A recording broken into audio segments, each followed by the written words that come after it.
Women have been giving birth for centuries, so it's a pretty natural experience, right? Wrong. I'm Stephanie King, professional doula, childbirth educator, and the creator of the My Essential Birth course, the online childbirth education course that's helping women everywhere confidently achieve their best birth. Today's culture would have us think that birth should be treated like an illness or an emergency, and that most of us need other people telling us what's best for our bodies because we aren't the experts. So sit tight, because if you're tuning into this podcast, you'll probably start to believe in your body, your intuition, and find yourself empowered and confident to do what it takes to have the birth of your dreams. If you like listening to me take you through these weekly topics step by step, then you're going to love the My Essential Birth course.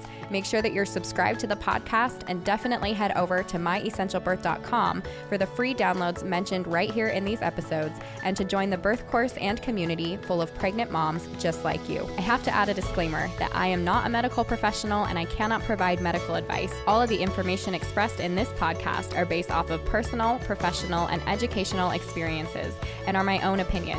Please work with a provider you trust for medical advice during your pregnancy and birth. All right, this week's reviewer of the week is Steph Garrity, and she says, "Knowledge is power. I love this podcast. I listened to it whenever my pregnancy insomnia was overwhelming, as well as doing housework during the end of my pregnancy." I was going to say, I hope you're not only listening to it when your pregnancy insomnia is overwhelming, but I love the housework one. I am an avid, I listen to a podcast as I do housework. "It helped empower me to pursue an unmedicated birth, with so many telling me that I wouldn't be able to do it." Ugh, people are so rude. "If you're debating taking the MEB birth course, this is a great start. This course and podcast helped my husband support me and understand his essential role in our son's birth." I have to laugh because you said essential role, and I'm like, yes, please use all the keywords, right? It is so true, though. He does have an essential role, and I hope that you guys are really enjoying. I'm really trying to bring on for these birth stories, making sure that we get the dads on here too, because it is just as much, right, the partner doing this with mom as it is the mom being able to work through it comfortably. So thank you so much for leaving that review.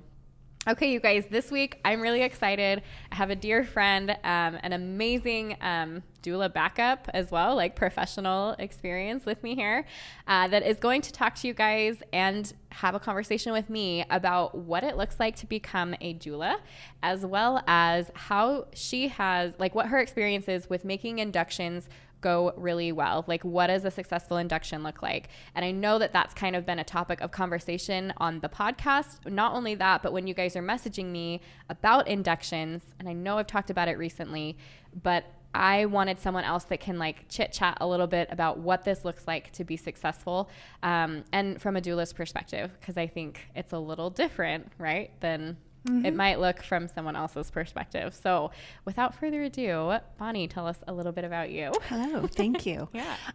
My name is Bonnie Baker, and I have been a doula since 2014. And I kind of ended up losing count of the years. And so I was like, well, I don't know. However, just go off of the year that I started, because it's really adding up. Yeah. It's kind of crazy how quickly time flies when you're having fun and when people are having babies. Yes. So, doesn't that, like, every couple years when you're like getting that notification or that text message from a previous client, like, "I'm pregnant again, are you available?" You're like, oh, I have been doing this for a while. Yeah. In fact, I just attended a three-peat, so a third client, the birth of a client for the third time. Yeah. You backed me up for her on her first one. I did? Yeah, Aww. You were there for part of it. I love it. Yeah. So I remember then. That was really That's special. Cool. It was really, really special. And that one went really well. And she opted for induction these last two times. Wow. And they were really wonderful, positive experiences. So that kind of ties into this episode that we get to talk about. But I've been a doula since 2014, and I, in 2019, started my midwifery path, and that was kind of it just kind of happened. It just kind of was this sort of like organic thing that just moved on into this like next phase, and it all was perfect the way that it, just came about. And so I'm hoping that I'll be able to wrap that up, my studies up, and take my test in 22. So for those of you in Northern Utah looking for a midwife in 2022, reach out. Are you attending births right now though too? Not right now. I'm actually going to have my own baby. Yes. So I have 2 boys and they are 11 and 13. And then we just have this little surprise caboose that it just gets to be this little family baby that we are so excited to meet and find out who it is. And so this Christmas, we're going to welcome this little person into our family. And then after a stretch, then I'll start doing births again. So I love it. Like when the sun is shining is when I'll go back to it when the weather's pleasant. I was going to say, so Bonnie and I, and maybe that's kind of like when we get into how to become a doula, right? Or backups or whatever. But Bonnie and I met through doula work. And I always said, because there was a long stretch there, about 4.5 years, where I was trying to get pregnant myself. And I was like, no, if I get pregnant, Bonnie will be my doula, and I didn't end up getting pregnant. But now I'm like, if I were to get pregnant, Bonnie would be my midwife. And it would be amazing. So seriously, if you guys are Northern Utah and you're listening, I'm going to put all your information in the show notes afterwards. And awesome. It would be amazing for people to be able to contact you. So cool. Yes. Great. Okay. So let us get into a little bit of today's topic, which is, what is a doula, right? Before we talk about how to become one, what is a doula? That's like a really great, it's something that I can anticipate people asking me at like a Christmas party, work Christmas party for a spouse or a neighborhood party. So what do you do? Right. I'm a doula. Yeah. Oh, you catch babies?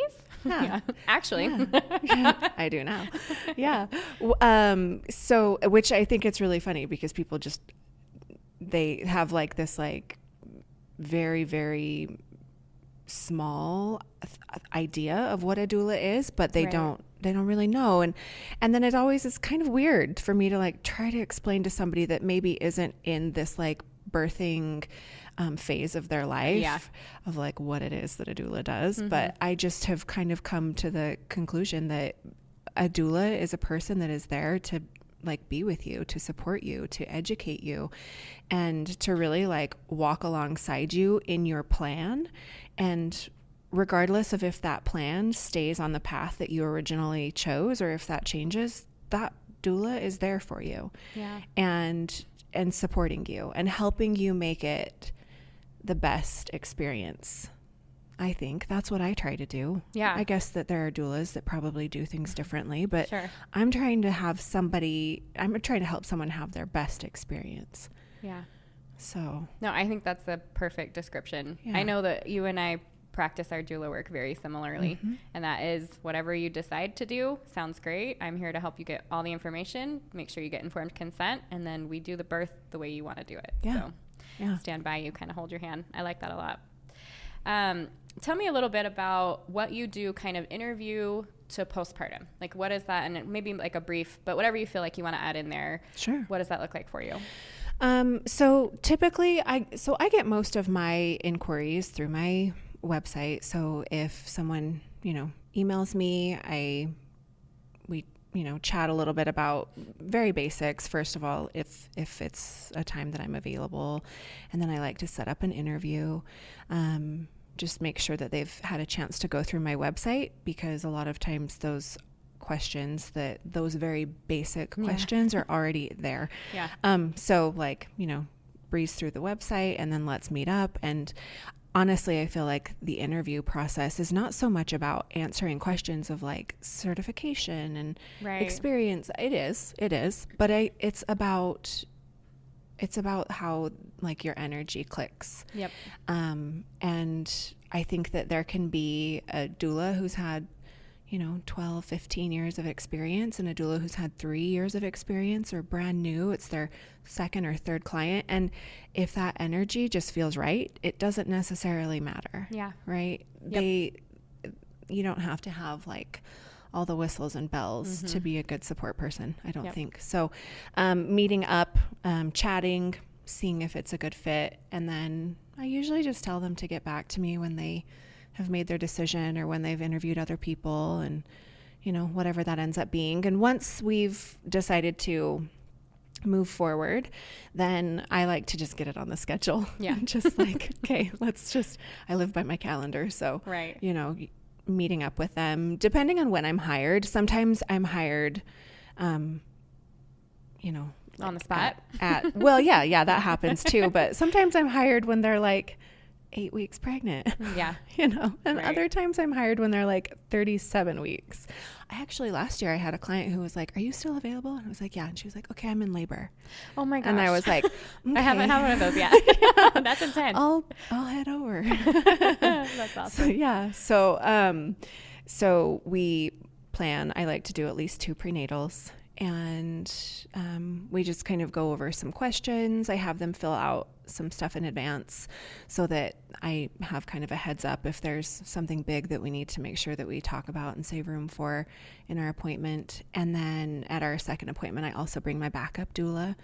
I try to as much as I can. Sometimes babies get in the way, and in that case, they don't come. But my backup usually comes at my second appointment. And in those prenatals, we talk a lot about expectations, what that client expects from me, and what that client expects from the birth partner, if there's anyone else that's going to be there, how I can help support the both of them, because it's not always just about the birthing person. It's right. also about their partner too. And so I try to get an idea of what that is going to look like, what my role is going to look like. It's different for a lot of people. For that 3-peat client that I was just telling you about, it worked really well for her husband to stay home with the kids. And I met her at the hospital and got that induction going. Interesting. And then her husband joined her later after her kids were up and had eaten, and and so I can do that, or I can just come later when things are active. It's whatever the family needs. And then I'm on call from, usually I say like 37, 38 weeks until baby's born.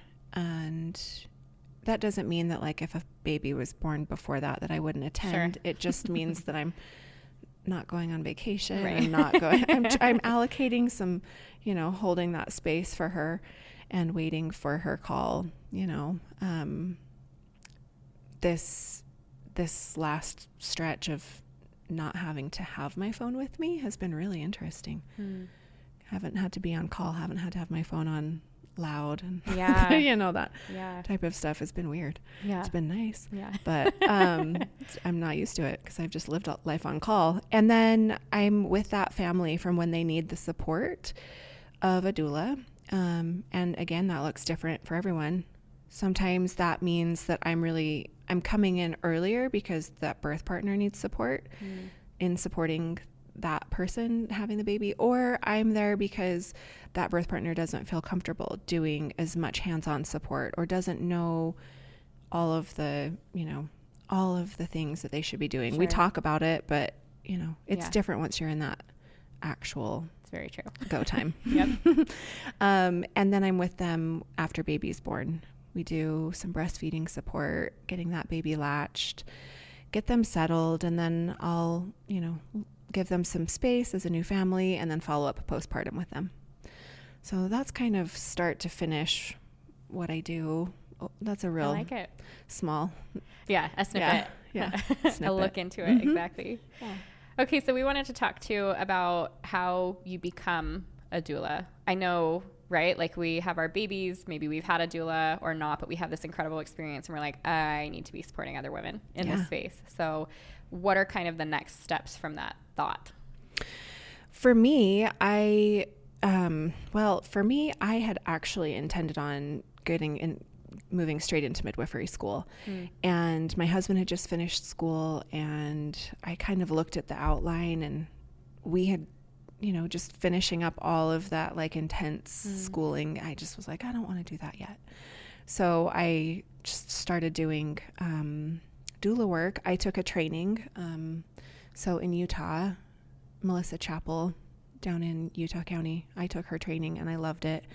And I felt like it was just enough to get the ball rolling. I was able to have clients a couple clients from there, and I was able to earn a little bit of money and then turn that money back around into more training and just build upon it. So for me, I think that just starting off with a real basic training you don't have to break the bank. You know, you don't have to invest tons of money. You can just start out little bit by little bit. And that's what I did. And I think that works wonderfully. I think that networking and finding other doulas and other, like-minded individuals is probably a must. Yeah. I think that there were probably times in the very beginning when you and I were just starting out that I honestly thought to myself, if Stephanie wasn't so gung-ho, I probably would have fizzled out a little bit. There was a portion there where you and the other Stephanie kept me hanging on for a minute because I was like, I gotta go. Like, I'm not setting this stuff up right, and I am exhausted. So yes, totally agree. In fact, did you attend births before you took a training? Remind me. Was it your sister's birth, or was there, I feel like there was a birth. I could be making that up. There were like maybe a couple of friends that I attended. But I don't think I did anything like official as a doula. I was just kind of like there as a friend or like as a spectator. Yeah. Right. Well, and same thing. So I kind of like dipped my toe where I remember feeling like I had taken training to become a childbirth educator. And I was like, I think I want to do doula work. So I like put it out there that like, I have no training and I would love to attend a birth for free.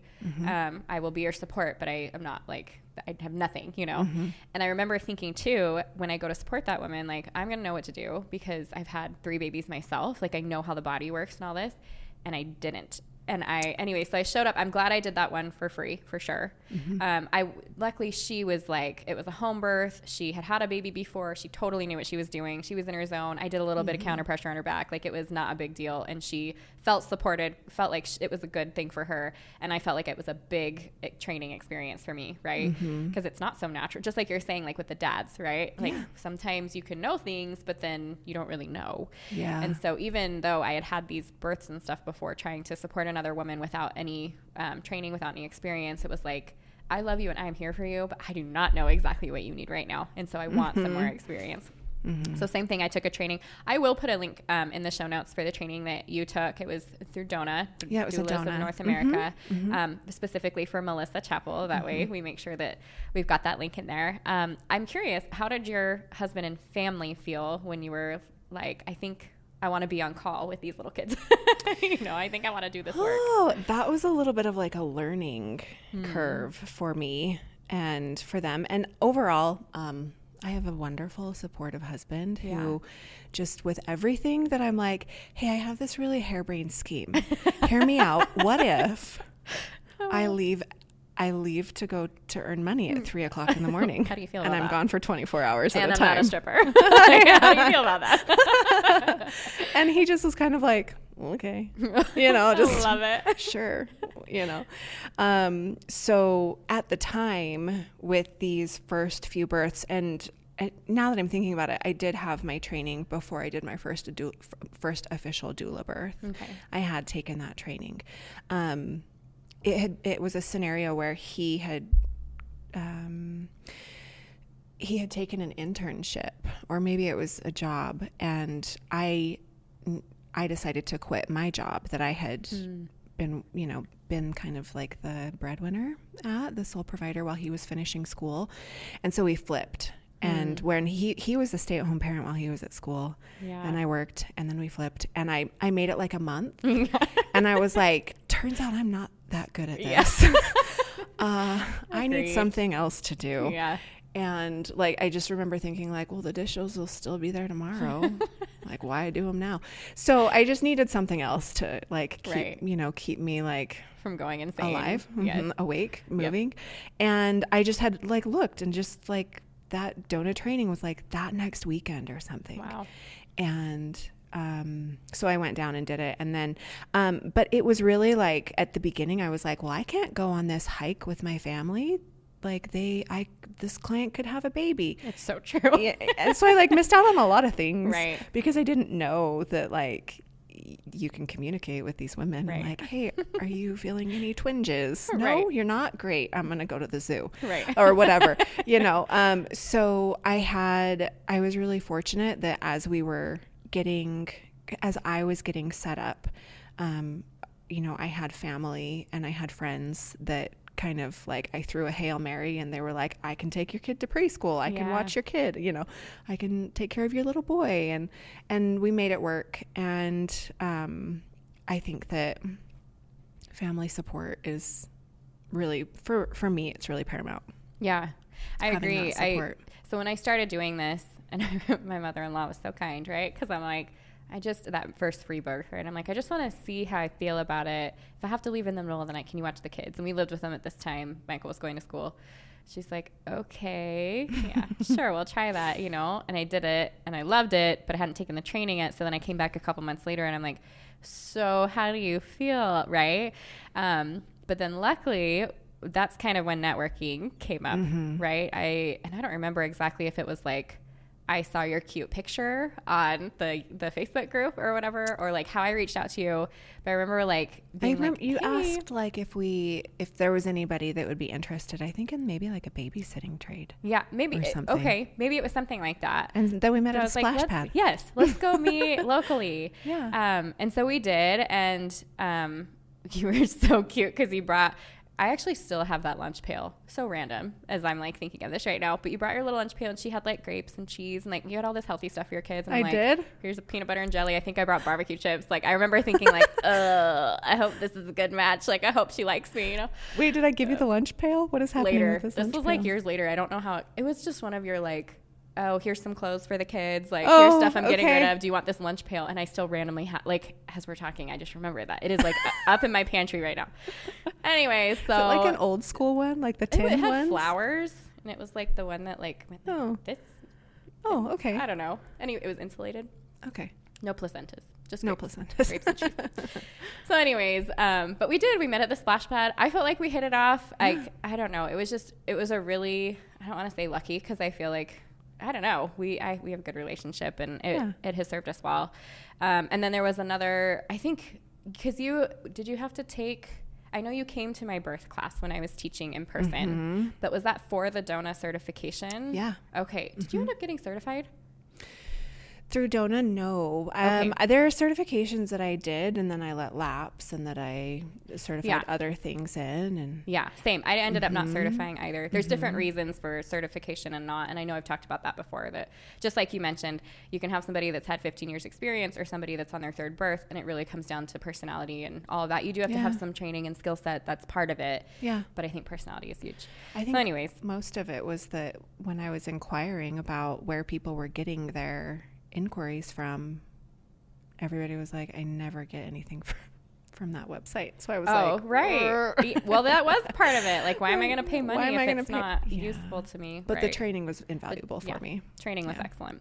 Yeah. So anyways, yes, we hooked up, and then it was you and another woman that sat in on my birth course, and then we kind of hooked up together. And if it weren't for Bonnie and this other woman, right? Like I had some marathon births. Like it seemed like any birth I touched for a little while. You even said like, I don't want you touching this birth, right? Like it's too long. They're lasting 2 days. I couldn't put that on my mother-in-law, and she certainly didn't want to do it. And so I had people coming to my house, these lovely other doulas that they were like rotating my kids' childcare so I could get through these births. And that's when we kind of came up with the backup system, right? It was shortly after that, and I was burnt out. Yeah. Anyway, so maybe, do you want to talk a little bit about how you use backup, what that looks like? Yeah. So in my in my contract, it says I think 12 to 14 hours of support. I have the option to call in a backup at that time, but I really try to communicate with my clients that, hey, it depends on when my head hit the pillow, when you call me. And what have we been doing? Yeah. And if I've been able to rest in between. And I also really try to educate them in our prenatals that early labor phase is kind of an intimate time of just really the partner being that person for her. Right. If there's something that they need, I'm I'm not going to not go, or, not talk to them. But if it's something that he can provide for her, or that they can provide for the birthing person, that's something that it usually, if we just kind of like give space, give privacy, it moves along, Yeah. So trying to educate about that so that they don't call me in too soon. And there have been times where I've, put a mom to bed and said, I'll sleep on the couch for an hour. And if I wake up and you're still snoozing, I'm going to go. Yeah. And then you call me back when things pick up again. Right. Because I have been there when it's a little bit early and things die down, and that, I think the watch pot that never boils kind of mentality comes into play. Sure. And that they feel like they need to perform. Mm-hmm. And I don't want them to feel that way, because that's tiring for them, So, we came up with like a system of, go through these steps, do these things. And if it's still happening, then, keep in touch with me and we can make a plan for me to head in. So if it's been, 12 to 14 hours and I feel like I need that support, then I will call in my backup doula. I usually, just for their sake, try to have it not be at like 2 o'clock in the morning. Right.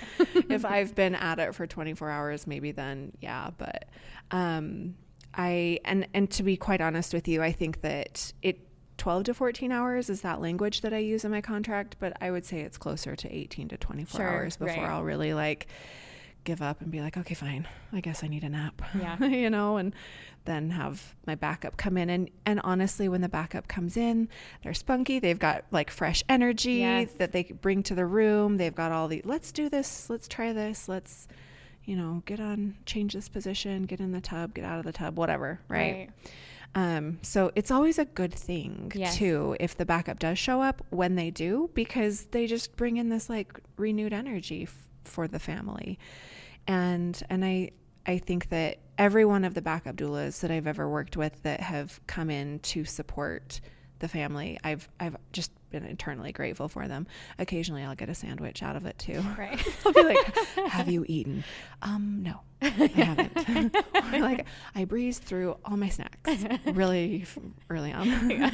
That was another thing that I think that a birth that you and I did together, I remember basically eating my weight in graham crackers in the food room at the hospital. Like, well, just eat more of these. Not expect to be here for 2 days. Did not expect that. Yeah. And there's some overlap too, right? If you bring in a backup doula, what does that look like? Well, we have a nice system where we have an app that we keep notes in. So the backup doula can kind of just like keep an eye on how things are going. And it's just charting, just kind of, like what the progress is for that particular client. And that way, if we do coordinate backup coming in, it's not this huge, like I have to step out in the hall and tell her this big long story, right? She basically can just like pick up where I've left off, and we usually hang out for a few minutes in the room as we make that transition. And because they came to the prenatal, it's not a stranger walking into the birth space, which is a big deal. Yeah. And I do try to also pair my backups and my clients like with their personalities.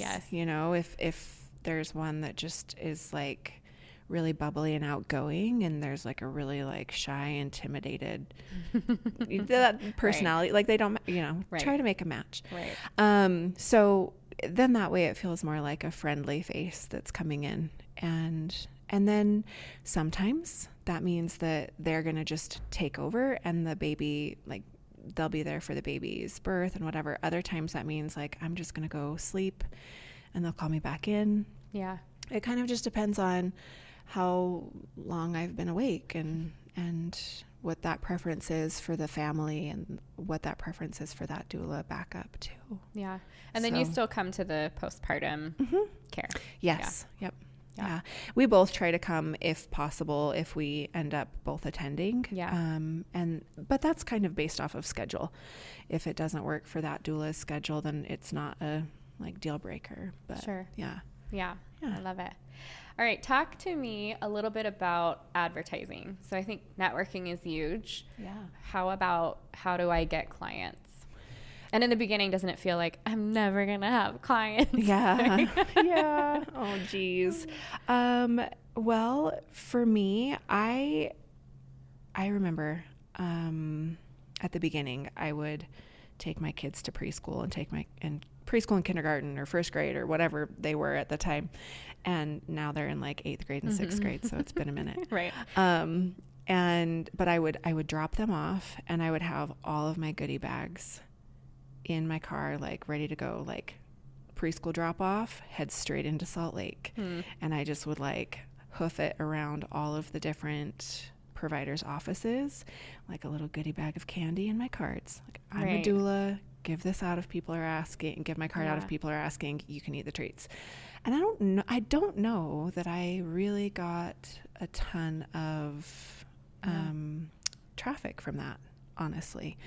It really came from either other doulas that were booked that didn't have availability, that they referred to me, and then working with those providers, kind of seeing me in action. I think they were like, oh, hey, give me your card. You know, that's how I kind of got those provider referrals. But I would say the biggest way that I got clients and advertising benefit was my website and Google, and not so much on Facebook. I know that that's something that when it comes up in conversation with other doulas, it's interesting to see where they're where they get everything. But that was not the case for me, which was fine because it was less time that I had to be on Facebook typing my stuff in, you know. Right. But yeah, it was more through my website, building my website, figuring out SEO, and doing those. And then word of mouth, right? Yeah, like once you have clients, yeah, they share with other people. And yeah. And I think that in the beginning I did try to do like a little bit of like an incentive. Like if you, you know, refer somebody to me, I'll give you this or that. And it like also was just medium. Right. It wasn't like a huge success or anything, but people were always really willing to refer to me after my clients were always really willing to refer back to me for other people and their friends. And I've actually had this really special experience where I have been the doula for 3 sisters. That's really neat. And they've all taken my class too. That was a real honor as well. That's really neat. So that is special. I like that. Yeah. We won't come back to that. I guess also another place that I get clients from. Another place that I get clients from is from my class. Yeah. So that was one thing that when I took your class, I thought, this is fun. This is like a good, maybe I was too chatty. Maybe I was too chatty of a observer.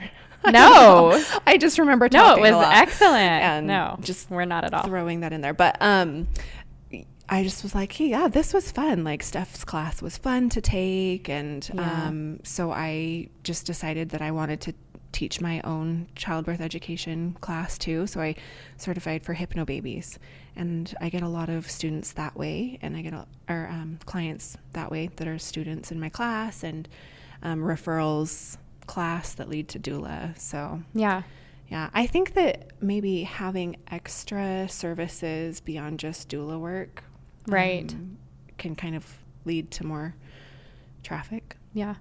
And the more you can get in front of pregnant women, right? And they get to know you. I think building that relationship prior to asking somebody to be at your birth is, you know, invaluable if you have an opportunity to do that. Yeah. So I love that. Yeah. I did want to go over costs, but we kind of talked about this before. We're like, I don't really know exactly what it cost me to become a doula. But if you had to guess, what would you say some of the costs are, or maybe like a roundabout what they could be for becoming a doula?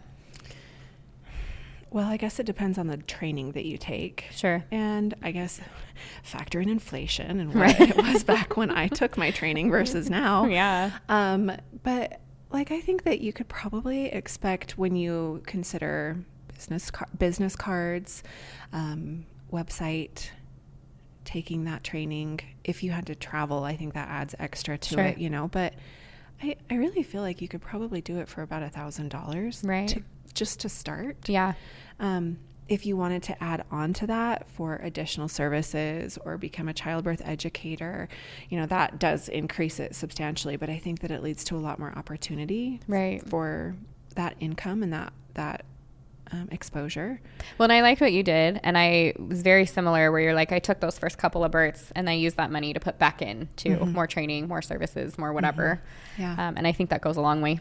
Yeah. And I remember I had one client, actually she was one of your students, that had hired me for her birth. And I remember telling her, thank you for hiring me. I just want you to know that this is going towards my training to be able to teach. And she was like, oh my gosh, like I'm so glad to be able to help you do that. Yeah. And, you know, so I was always grateful for those early clients that really like supported me and trusted me and then came back. Right. Yeah. know? Because you did a great job. Yeah. Yeah. Some back to personality and things, but quickly, I did want to mention, like, and I know that this has been like a big thing, you know, especially at least here in Utah and all the conversation and stuff, which is like, don't go offering your births for free, right? Like once you're certified and things. And I mentioned I did with my first, but I mean, no certifications, no nothing. But there is something to that, right? Like when people invest in something, they're more likely to take it seriously, more likely to respect you a little more and your time and your family and things. And so just kind of wanted to throw that out there that depending on what, you know, doula work goes for in your area, to not knock it down so far just to get a first couple clients, because it really can, I don't know, kind of burn you out, maybe cause some rifts even within the doula community, and to charge what you're worth, because you might not feel that way, but what you do is very valuable, and you want somebody that's going to appreciate and respect that value to be one of your clients. So, 100%. Yeah. I remember getting an email from a prospective client that said, and at the time I was charging $300 because that was like the going rate for a brand new doula. For a new doula, $300. Right. And I remember she said, why would I hire you who hasn't finished your certification yet for $300 when I can hire a certified, experienced doula for only a little bit more? Like, why won't you, like, is your fee negotiable? Will you, like, you know, go down on your fee for $300? And having to like pay for childcare, any food and that I was going to eat, any backup, gas, getting there, all of it. $300 barely even covered that. Right. You know? Totally. And I don't even remember if I responded. Well, and to come at someone sorry, so rude. She wasn't. Let me really try to lower that because I want to work with you. That sounds like a great idea. Being nervous. I remember also too being nervous of like, oh man, like, is anybody going to even hire me if I charge $500? Right. And I remember walking out of a birth, not that long thereafter, charging someone $500 and being so nervous about it and thinking to myself, I got to raise my price. Yeah. Like, that was not, you know, and every time I increased my rate, I got busier. Right. And I think that you value yourself more. Right. You are able, it's more sustainable. You're able to continue to do this work that is a lot of work. You know, it's a lot of work. And I think that it also allows you to not have to take so many as well and burn yourself out that way. And just like be gentle to yourself and be gentle for your family. And I was so proud of myself. For my 30th birthday, I took my family to Disney World, and it was all the money that I had made from births. It just was like all me. Like, that's cool. I did that, and I felt so proud of myself for that. And why I felt proud of that money that I had earned versus the money that I had earned, like, as the breadwinner at a 9-to-5 job. I don't know. But I was really proud of myself. Yeah. When I done that. Entrepreneur mode. Like, there you go. I did all of this. Yes. By myself. That's yes. Right. I love it. Okay. We won't take too much time, but I do want to talk about your best tips and tricks or thoughts behind making an induction successful. And first of all, what that means to you. Because I think we share similar sentiments on what makes it successful or yes. not. So I think ultimately, and this is whether or not this is an induction or a spontaneous birth, but if you were part of the decision-making process, and I say this to my students, I say this to my clients, I say this to as many people as I can, if you were part of the decision-making process, that helps that your outcome will be positive. Like, you'll have a positive experience if you're part of that decision-making process. Right. And so if there's a scenario where a person knows that the likelihood of an induction is there, sometimes they're out of the blue. Yeah. And it just kind of like hits that person like a ton of bricks, like, oh crap, like I just went in for a regular appointment and now I'm at the hospital. Right. Sometimes that happens, and there's indications that needs to happen, and it surprises them. But if there's a scenario that they think that, okay, like my blood pressure is creeping up, or I have a pre-existing condition, or something that they're watching the baby for, if they know in advance, a lot of women will choose to like do some pumping or something to kind of prime their cervix. And I think that that's great. Like, if that's something that those women want to do, that's great.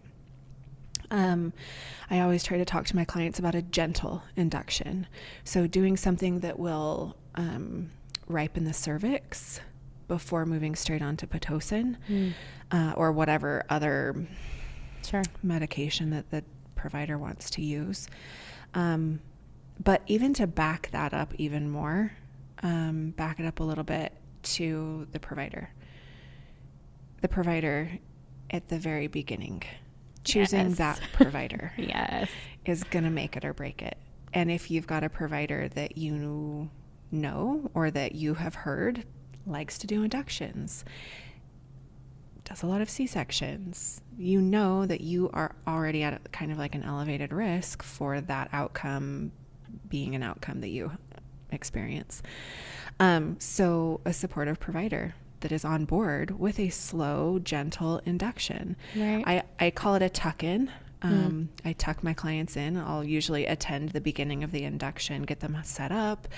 I call it a tuck-in because most of the time it's at night. Sometimes it's bright and early in the morning too. But, you go into these inductions, and especially if it's a first-time mom, or if the cervix is not necessarily ripe, or doesn't meet that score, that bishop score, that qualification of a successful induction, you've got to get that cervix there. You've got to get that cervix to the point where it can be successful. And that's a lot of hours. Yeah. It's a lot of hours of just hanging out. Right. And that's not a bad thing. I remember thinking to myself, all of the births that I've done that have been really, really long have been at the University of Utah. And kind of dreading it. Yeah. And then realizing they've been incredibly patient with those people, and they have not rushed things. Yeah. And so I was like, that sounded really bad, but actually that's kind of a good thing, because they were patient. But a patient provider, I think, is going to be your first set up for success. Yeah. And then a gentle induction with whatever cervical ripener that provider, feels like is best. And knowing that you still are part of that decision-making process. So you can say hey, I don't feel ready to move straight on to Pitocin. Can I take a break from, now that we've finished up the Foley bulb or whatever, can I have some food first? Can I get in the shower first and then move on to Pitocin? There's really not a reason why a mom wouldn't be able to do something like that. Right.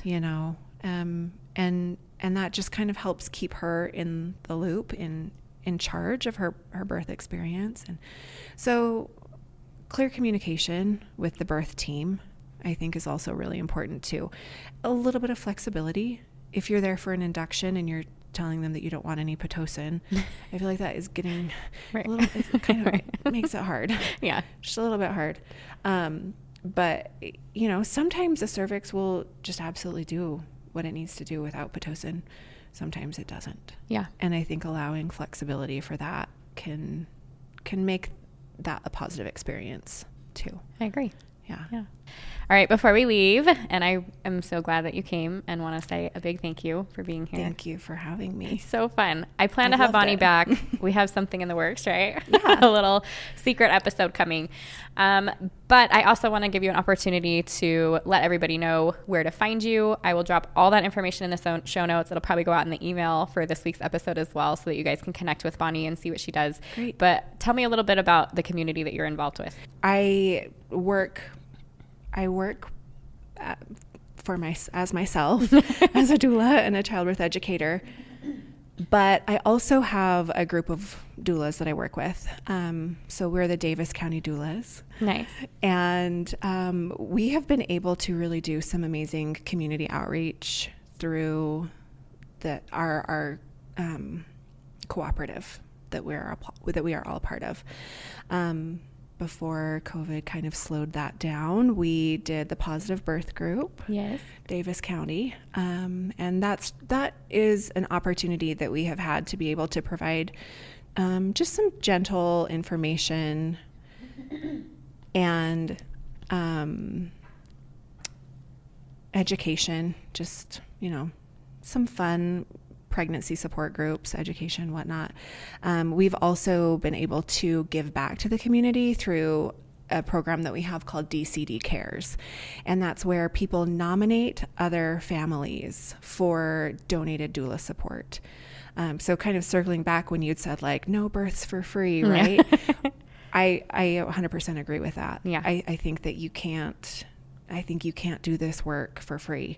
But, the women that I work with just felt really strongly that we are so lucky to be able to do this work that we do, and we wanted to give back, and we wanted to figure out a way to do that. And so we came up with this program that nominates, and it's not even just it's not even like a financial needs based. Some of it is military families.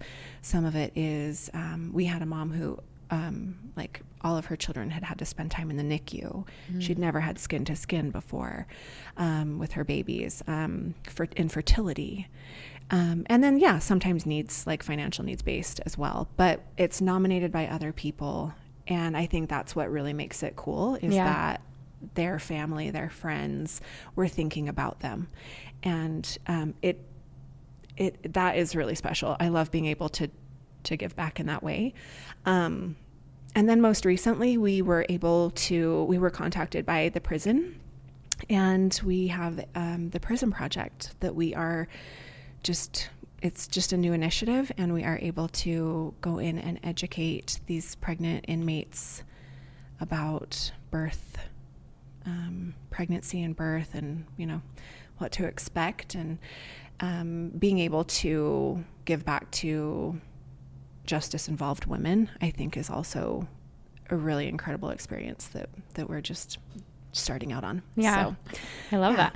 Okay, so Davis County Doulas, is there a website? DavisCountyDoulas.com. Hard to remember. And then on the website, I assume that there's somewhere like DCD Cares if somebody did want to nominate someone that they know locally, right? Okay. Mm-hmm. And then all of your information as well as the other doulas information will be on there as well, correct? Yep. Okay, and what's your personal website? My personal website is bellissimobirth.com. Okay, do you want to spell that? Yeah. BELLISSIMO birth, BIRTH. Nice. .com. Nice.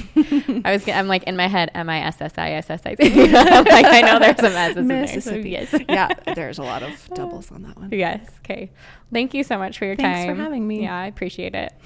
That's it for this week, but make sure you subscribe to the podcast so that you get notifications first as I drop a new episode every week. And don't forget to head over to myessentialbirth.com for all of the free downloads mentioned here and to join the birth course and community serving pregnant moms just like you. If you enjoyed this and other episodes, I would love it if you would take a few minutes to leave a review on Apple Podcasts. I read every single one and include one at the beginning of each episode. See you next week.